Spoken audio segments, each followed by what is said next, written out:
ಎಲ್ರಿಗೂ ನಮಸ್ಕಾರ. ಬರ್ರಿ ಮಾವಿನಕಾಯಿ ಪಳು ಹೆಂಗೆ ಮಾಡೋಣ ಅಂತ ನೋಡೋಣ. ನೋಡಿರಿ, 2 ಗೋವಾ ಮಾವಿನಕಾಯಿ ತೊಗೊಂಡಿನಿ, ಹಿಂಗೆ ಹೆಚ್ಕೊಂಡಿನಿ. ಆಮೇಲೆ ಕರಿಬೇವು, ಬೆಳ್ಳುಳ್ಳಿ, ಸಾಸಿವೆ, ಜೀರಿಗೆ, ಹಾಗೆ ಕೆಂಪು ಖಾರ, ಅರಿಶಿನ ಪುಡಿ, ಹಿಂಗು.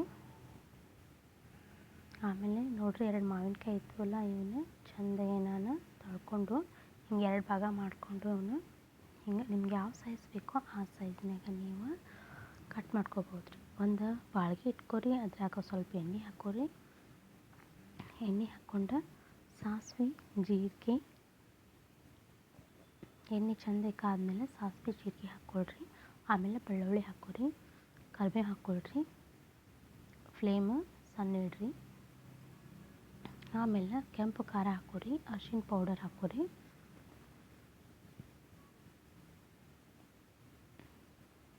ಆನಂತರ ಏನು ಹೆಚ್ಕೊಂಡಿದ್ವಲ್ಲ ಮಾವಿನಕಾಯಿ ಅದನ್ನು ಹಾಕೋರಿ. ಚೆಂದಾಗ ಮಿಕ್ಸ್ ಮಾಡಿರಿ. ಎಲ್ಲ ಉಪ್ಪು ಖಾರ ಎಲ್ಲ ಮಾವಿನಕಾಯಿ ಹೋಳಿಗೆ ಹತ್ತುವಂಗೆ ಮಿಕ್ಸ್ ಮಾಡ್ಕೊಳ್ರಿ. ನೆಕ್ಸ್ಟ್ ನೋಡಿರಿ, ನಾನು ಹಿಂಗೆ ಹಾಕಿದ್ನಿ. ಇದೇನಂತಂದ್ರೆ ಬೆಲ್ಲನ ಸ್ವಲ್ಪ ನಾನು ಮೊದಲ ಕರಗಿಸ್ಕೊಂಡು ಹಾಕಿನಿ ರೀ. ನೋಡಿರಿ, ಸ್ವಲ್ಪ ಬಾಯಿ ಮುಚ್ಚಿ ಇಟ್ಟಿದ್ನಿ ಕುದಿಯಾಕಂತೇಳಿ. ನೋಡಿರಿ ಎಷ್ಟು ಚಲೋ ಬಂದೈತಿ ಮಾವಿನಕಾಯಿ ಪಳುವ.